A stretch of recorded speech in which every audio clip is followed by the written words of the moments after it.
बोल श्री गणेश भगवान की जय, बोल उमापति महादेव की जय, श्री राधा कृष्ण की जय।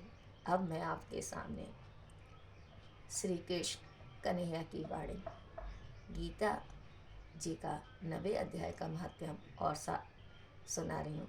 आपके ध्यानपूर्वक सुनिएगा। जय श्री राधे।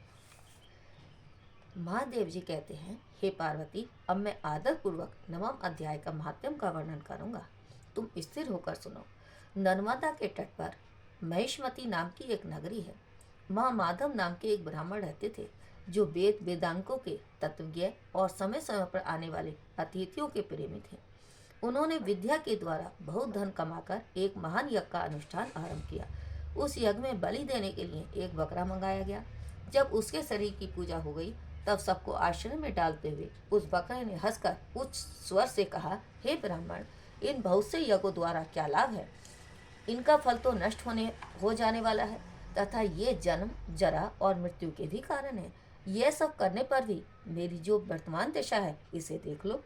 बकरे के इस अत्यंत कौतूहलजनक वचन को सुनकर यज्ञ मंडप में रहने वाले सभी लोग बहुत ही विस्मित हुए। तब वे यजमान ब्राह्मण हाथ जोड़ पलक नेत्रों से देखते हुए बकरे को प्रणाम करके श्रद्धा और आदर के साथ पूछने लगे। ब्राह्मण बोले, आप किस जाति के थे? आपका स्वभाव और आचरण कैसा था तथा किस कर्म से आपको बकरे की योनि प्राप्त हुई, यह सब मुझे बताइए। बकरा बोला, हे ब्राह्मण, मैं पूर्व जन्म में ब्राह्मणों के अत्यंत निर्मल कुल में उत्पन्न हुआ था। समस्त यज्ञों का अनुष्ठान करने वाला और वेद विद्या में प्रवीण था। एक दिन मेरी स्त्री ने भगवती दुर्गा की भक्ति से विनम्र होकर अपने बालक के रोग की शांति के लिए बलि देने के निमित्त मुझसे एक बकरा मांगा।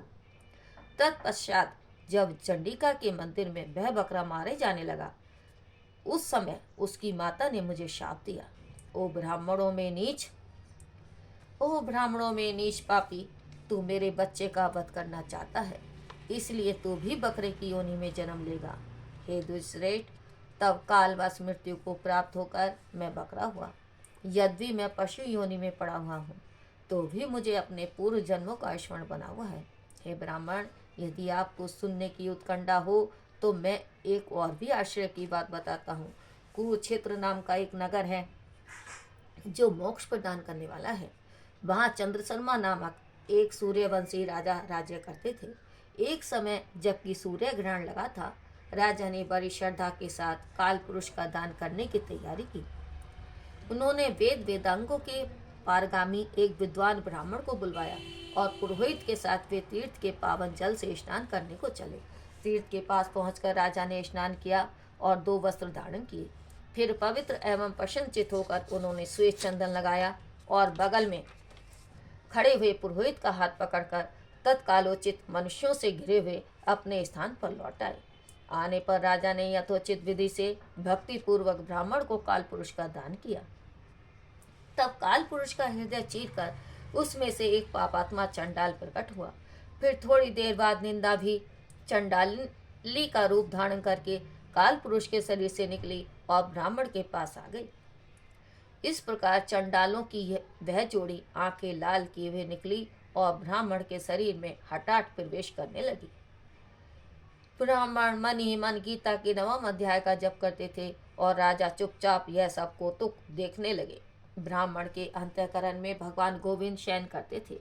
वे उन्हीं का ध्यान करने लगे। ब्राह्मण ने जब गीता के 9वें अध्याय का जप करते हुए अपने आश्रयभूत भगवान का ध्यान किया, उस समय गीता के अक्षरों से प्रकट हुए विष्णु दूतों द्वारा पीड़ित होकर वे दोनों चंडाल भाग चले।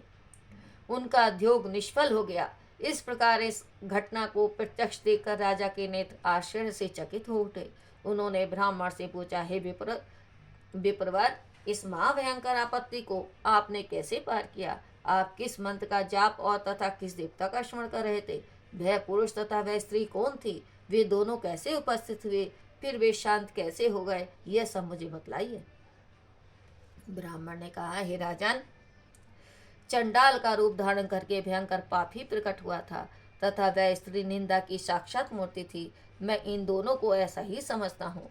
उस समय मैं गीता के 9वें अध्याय के मंत्रों की माला जपता था। उसी का माध्यम है कि सारा संकट दूर हो गया।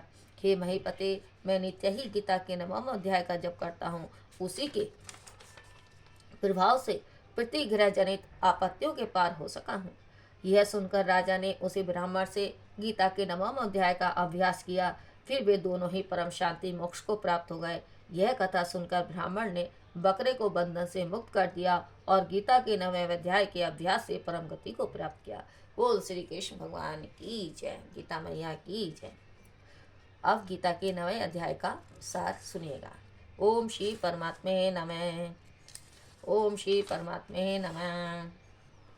9वां अध्याय। उसके उपरांत श्री कृष्ण भगवान बोले, हे अर्जुन, तुझ दोष दृष्टि रहित भक्त के लिए इस परम गोपनीय ज्ञान को रहस्य के सहित कहूँगा कि जिसको जानकर तू दुख रूप संसार से मुक्त हो जाएगा। यह ज्ञान सब विद्याओं का राजा तथा सब गोपनियों का भी राजा एवं अति पवित्र, उत्तम, प्रत्यक्ष फल वाला और धर्मयुक्त है। साधन करने को बड़ा सुगम और अविनाशी है। हे परम तत्व, इस तत्व ज्ञान रूप धर्म में श्रद्धा रहित पुरुष मेरे को न प्राप्त होकर मृत्यु रूप संसार चक्र में भ्रमण करते हैं। हे अर्जुन, मुझ सहितानंद घन परमात्मा से यह सब जगत जल से बर्फ के सदृश परिपूर्ण है और सब भूत मेरे अंतर्गत संकल्प के आधार स्थित है। इसलिए वास्तव में मैं उनमें स्थित नहीं हूँ और वे सब भूत मेरे में स्थित नहीं है। किंतु मेरी योग माया और प्रभाव को देख कि भूतों को धारण पोषण करने वाला और भूतों को उत्पन्न करने वाला भी मेरा आत्मा वास्तव में भूतों में स्थित नहीं है। क्योंकि जैसे आकाश से उत्पन्न हुआ सर्वत्र विचरने वाला महान वायु सदा ही आकाश में स्थित है, वैसे ही मेरे संकल्प द्वारा उत्पत्ति वाले होने से संपूर्ण भूत मेरे में स्थित हैं, ऐसे जान। हे अर्जुन, कल्प के अंत में सब भूत मेरी प्रकृति को प्राप्त होते हैं, अर्थात प्रकृति में लय होते हैं, और कल्प के आदि में उनको मैं फिर रचता हूँ। जैसे कि अपनी त्रिगुणमयी माया को अंगीकार करके स्वभाव के वश से परतंत्र हुए इस संपूर्ण भूत समुदाय को बारंबार उनके कर्मों के अनुसार रचता हूँ। हे अर्जुन, उन कर्मों में आसक्ति रहित और उदासीन के सदृश स्थित हुए मुझ परमात्मा को वे कर्म नहीं मानते। हे अर्जुन, मुझ अधिष्ठाता के सकाश से यह मेरी माया चराचर सहित सर्व जगत को रचती है और इस ऊपर कहे हुए हेतु से ही यह संसार आवागमन रूप चक्र में घूमता है। ऐसा होने पर भी संपूर्ण भूतों के महान ईश्वर रूप मेरे परम भाव को न जानने वाले मूढ़ लोग मनुष्य का शरीर धारण करने वाले मुझ परमात्मा को तो समझते हैं, अर्थात अपनी योग माया से संसार के उद्धार के लिए मनुष्य रूप में विचरते हुए को साधारण मनुष्य मानते हैं, जो कि व्यर्था आशा, व्यर्था कर्म तथा व्यर्था ज्ञान वाले अज्ञानी जन राक्षसों के और असुरों के जैसे मोहित करने वाले तामसिक स्वभाव को ही धारण किए हुए हैं। परंतु हे कुंती पुत्र, देवी प्रकृति के आश्रित हुए जो महात्मा जन हैं, वे तो मेरे को सब भूतों का सनातन कारण और नाश रहित अक्षर स्वरूप जानकर अनन्य मन से युक्त हुए निरंतर भजते हैं। वे दृढ़ निश्चय वाले भक्तजन निरंतर मेरे नाम और गुणों का कीर्तन करते हुए तथा मेरी प्राप्ति के लिए यत्न करते हुए और मेरे को बारंबार प्रणाम करते हुए सदा मेरे ध्यान में युक्त हुए अनन्य भक्ति से मुझे उपासते हैं। उनमें कोई तो मुझ विराट स्वरूप परमात्मा को ज्ञान यज्ञ के द्वारा पूजन करते हुए एक तत्व भाव से, अर्थात जो कुछ भी है सब वासुदेव ही है, इस भाव से उपासते हैं, और दूसरे पृथक भाव से अर्थात स्वामी सेवक भाव से और कोई कोई बहुत प्रकार से उपासते हैं। क्योंकि कर्तु अर्थात श्रोत क्रम में मैं हूँ, यज्ञ अर्थात पंच महायज्ञ आदि इष्मात क्रम में भी मैं ही हूँ, स्वधा अर्थात पितरों के निमित्त दिया जाने वाला अन्न भी मैं ही हूँ, औषधि अर्थात सब वनस्पतियों में मैं हूँ, एवं मंत्र में मैं हूँ, धृत में मैं हूँ, अग्नि में मैं हूँ और हवन क्रिया में भी मैं ही हूँ। हे अर्जुन, मैं ही इस संपूर्ण जगत का दाता अर्थात धारण पोषण करने वाला एवं कर्मों के फल को देने वाला तथा पिता, माता और पितामह हूँ, और जानने योग्य पवित्र ओमकार और ऋग्वेद, सामवेद तथा यजुर्वेद भी मैं ही हूँ। हे अर्जुन, प्राप्त होने योग्य तथा भरण पोषण करने वाला, सबका स्वामी, शुभ अशुभ का देखने वाला, सबका वास स्थान और शरण लेने योग्य तथा प्रति उपकार नचाकर हित करने वाला और उत्पत्ति प्रलय रूप तथा सबका आधार, निदान और अविनाशी कारण भी मैं ही हूँ। मैं ही सूर्य रूप हुआ तपता हूँ तथा वर्षा का आकर्षण करता हूँ और बरसाता हूँ। और हे अर्जुन, मैं ही अमृत और मृत्यु एवं सत्य और असत भी सब कुछ मैं ही हूँ। परंतु जो तीनों वेदों में विधान किए हुए सकाम कर्मों को करने वाले और सोम रस को पीने वाले एवं पापों से पवित्र हुए पुरुष मेरे को यज्ञों के द्वारा पूजकर स्वर्ग की प्राप्ति को चाहते हैं, वे पुरुष अपने पुण्यों के फलस्वरूप इंद्रलोक को प्राप्त होकर स्वर्ग में दिव्य देवताओं के भोगों को भोगते हैं। वे उस विशाल स्वर्ग लोक को भोग कर पुण्य क्षीण होने पर मृत्यु लोक को प्राप्त होते हैं। इस प्रकार स्वर्ग के साधन रूप तीनों वेदों में कहे हुए सकाम कर्म के शरण हुए और भोगों की कामना वाले पुरुष बारंबार जाने आने को प्राप्त होते हैं, अर्थात पुण्य के प्रभाव से स्वर्ग में जाते हैं और पुण्य क्षीण होने से मृत्यु लोक में आते हैं। जो अनन्य भाव से मेरे में स्थित हुए भक्तजन मुझ परमेश्वर को निरंतर चिंतन करते हुए निष्काम भाव से बसते हैं, उन नित्य एकाकी भाव से मेरे में स्थिति वाले पुरुषों का योग क्षेम मैं स्वयं प्राप्त कर लेता हूँ। हे अर्जुन, यद्य श्रद्धा से युक्त हुए जो सकामी भक्त दूसरे देवताओं को पूजते हैं, वे भी मेरे को ही पूजते हैं, किंतु उनका वह पूजना अविधि पूर्वक है, अर्थात अज्ञान पूर्वक है, क्योंकि संपूर्ण यज्ञों का भोक्ता और स्वामी भी मैं ही हूँ। परंतु वे मुझ अधियज्ञ स्वरूप परमेश्वर को तत्व नहीं जानते हैं, इसी से गिरते हैं, अर्थात पूर्व जन्म को प्राप्त होते हैं। कारण यह नियम है कि देवताओं को पूजने वाले देवताओं को प्राप्त होते हैं और पितरों को पूजने वाले पितरों को प्राप्त होते हैं और भूतों को पूजने वाले भूतों को ही प्राप्त होते हैं और मेरे भक्त मेरे को प्राप्त होते हैं। इसलिए मेरे भक्तों का पूर्व जन्म नहीं होता है। हे अर्जुन, मेरे पूजन में यह सुगमता भी है कि पत्र पुष्प फल जल इत्यादि जो कोई भक्त मेरे लिए प्रेम से अर्पण करता है, उस शुद्ध बुद्धि निष्काम प्रेम भक्त का प्रेम पूर्वक अर्पण किया हुआ है वह पत्र पुष्प आदि मैं सगुण रूप से प्रकट होकर प्रीति सहित खाता हूँ। इसलिए है अर्जुन, तू जो कर्म करता है, जो कुछ खाता है, जो कुछ हवन करता है, जो कुछ दान देता है, जो कुछ स्वधर्माचरण रूप तप करता है, वह सब मेरे अर्पण कर। इस प्रकार कर्मों को मेरे अर्पण करने रूप संन्यास योग से युक्त हुए मन वाला तो शुभ अशुभ फल रूप कर्म बंधन से मुक्त हो जाएगा और उनसे मुक्त हुआ मेरे को ही प्राप्त होगा। यदि मैं सब भूतों में समभाव से व्यापक हूँ, न कोई मेरा प्रिय है और न प्रिय है, परंतु जो भक्त मेरे को प्रेम से बसते हैं वे मेरे में और मैं उनमें प्रत्यक्ष रूप से प्रकट हूँ। मेरी भक्ति का और भी प्रभाव सुन। यदि कोई अतिशय दुराचारी भी अनन्य भाव से मेरा भक्त हुआ मेरे को निरंतर भजता है, वह साधु ही मानने योग्य है, चाहे वो कितना ही दुष्ट है। यदि वो मेरा भजन करता है तो साधु मानने योग्य है, क्योंकि वह यथार्थ निश्चय वाला है, अर्थात उसने सभली प्रकार निश्चय कर लिया है कि परमेश्वर के भजन के समान अन्य कुछ भी नहीं है। इसीलिए वह शीघ्र ही धर्मात्मा हो जाता है और सदा रहने वाली परम शांति को प्राप्त होता है। हे अर्जुन, तू निश्चय पूर्वक सत्य जान कि मेरा भक्त नष्ट नहीं होता है, क्योंकि हे अर्जुन, स्त्री वैश्य और शूद्रादिक तथा पाप योनि वाले भी जो कोई भी होवे वे भी मेरे शरण होकर तो परम गति को ही प्राप्त होते हैं। फिर क्या कहना है कि पुण्यशील ब्राह्मण जन तथा राज ऋषि भक्तजन परम गति को प्राप्त होते हैं। इसलिए तू सुख रहित और क्षण भंगुर इस मनुष्य शरीर को प्राप्त होकर निरंतर मेरा ही भजन कर, अर्थात मनुष्य शरीर बड़ा दुर्लभ है। मनुष्य शरीर बहुत ही दुर्लभ है, परंतु है नाशवान और सुख रहित।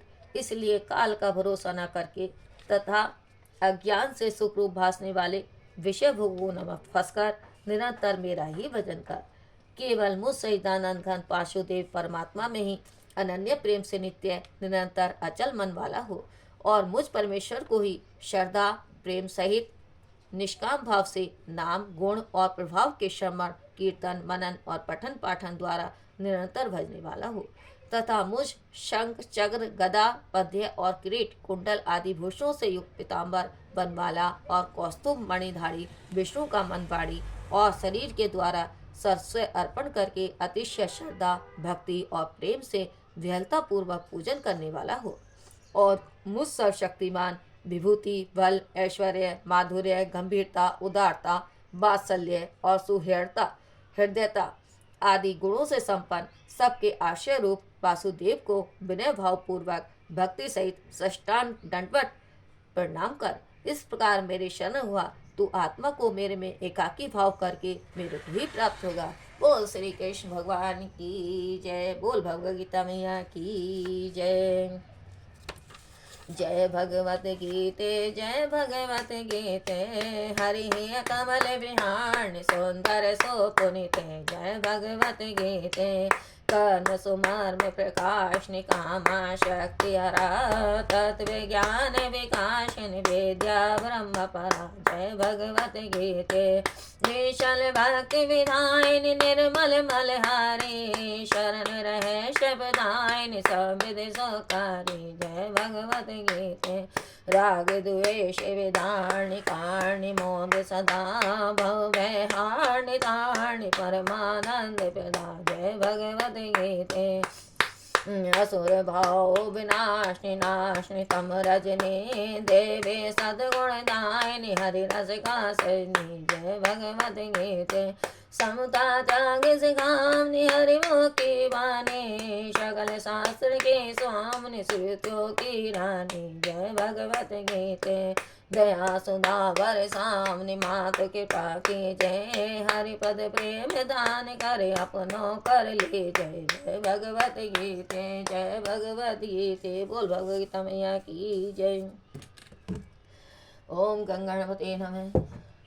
कपूर गौरम कर्णावतारम संसार सारम भुजेन्द्रहारम, सदा वसंतं हृदयारविन्दे भवं भवानी सहितं नमामि। मन्दारमाला पुलितालिकाय, कपालमाला शशिशेखराय, दिगंबराय च दिगंबराय, नमः शिवाय च नमः शिवाय।